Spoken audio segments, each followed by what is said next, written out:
Since the dawn of time, people have devoted their lives to ancient worship.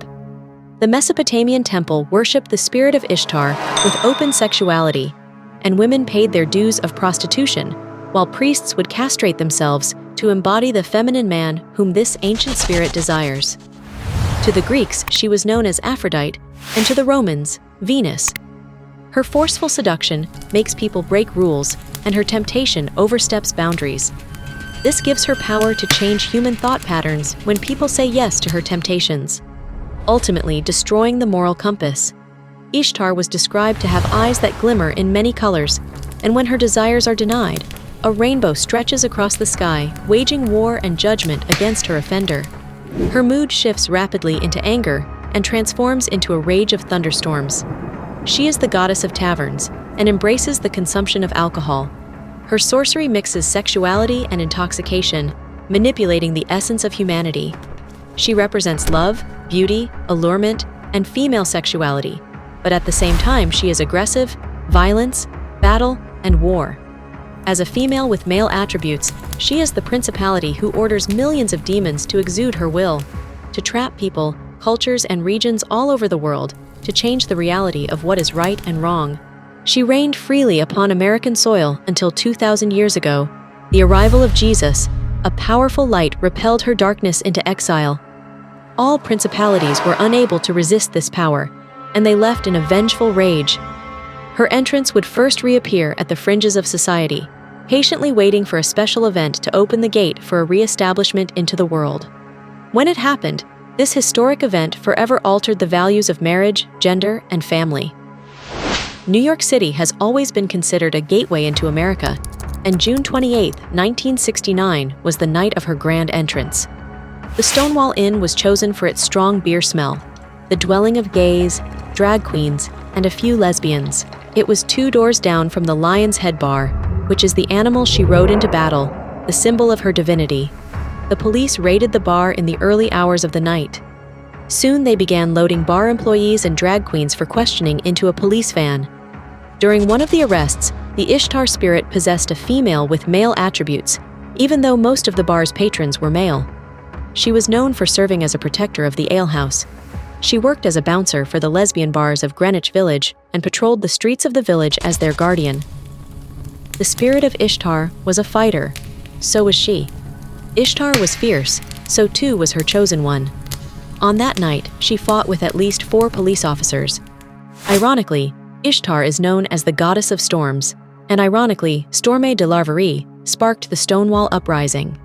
De Laverie's stormy nature manipulated the crowd to taunt the police officers and hurled objects at them. The police officers retreated into the bar and barricaded themselves in fear for their lives. This event forced the portal to the underworld to be opened, and Ishtar fully returned with a storm unleashed. The Stonewall Uprising was to be repeated every year on the last Sunday of June. 3 other marches were planned for that same weekend, one in San Francisco, one in Chicago, and one in Los Angeles on Hollywood Boulevard. The protest marches and parades happened at the same time. Beginning with a few hundred participants, the march proceeded up 6th Avenue, where it swelled to a few thousand before reaching its destination at Central Park. With each passing year, more marches would be held in more cities across America and then around the world. But, just like in ancient times, an entire month was dedicated to observances, rituals, and parades. So, in honor of Ishtar Gay Pride, Week was then transformed into Gay Pride Month. The celebration of what was once kept in the shadows of society has now become so widespread that it dominates American and Western culture. An entire month was now dedicated to honoring, praising, and celebrating a form of sexuality that was once considered immoral. Strangely enough, nations were prioritizing the celebration of this type of sexuality over their national holidays. This phenomenon was occurring worldwide, with nations that previously had little in common now celebrating the same holiday for a lifestyle that was previously considered a sin.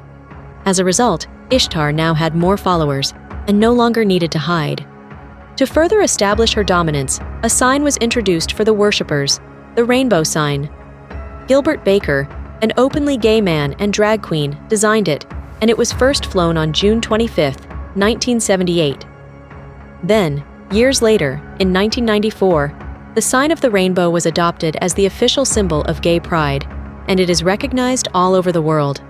The rainbow was chosen because Ishtar's eyes have multiple colors, much like the colors of a rainbow. In Rome, she was known as Iris, which also means rainbow.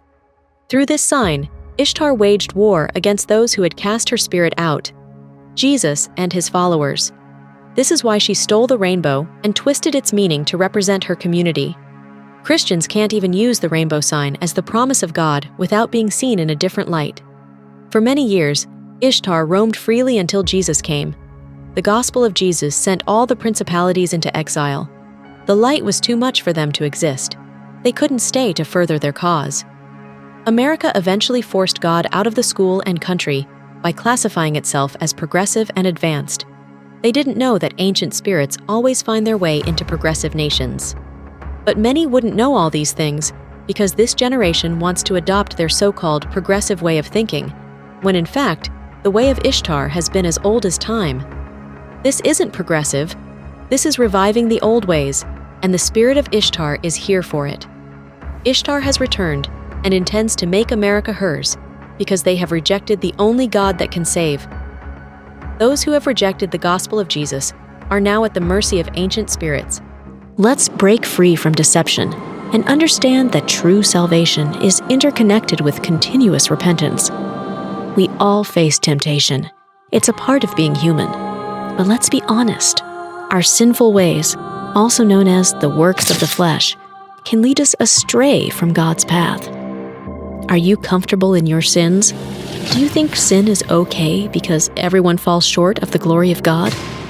Do not fall for this half-truth. Satan wants you to believe that knowing only John 3:16, "For God so loved the world, he gave his only begotten Son, that whoever believes in him will have eternal life," will secure your salvation, and nothing else needs to change. Satan wants you to believe this so badly. In reality, we must examine our actions according to what the Bible considers to be right and wrong. You will be hated by all because of the name of Jesus, but it is the one who has endured to the end who will be saved. Recognize that all worldly gains are nothing compared to the surpassing value of knowing Christ Jesus as your Lord and Savior. Your identity is found in Him, and that's where the true worth lies. If life makes you feel weighted down and stressed, then let go of your worries, for Jesus calls out to you. Come to me, all of you who are weary and burdened, and I will give you rest.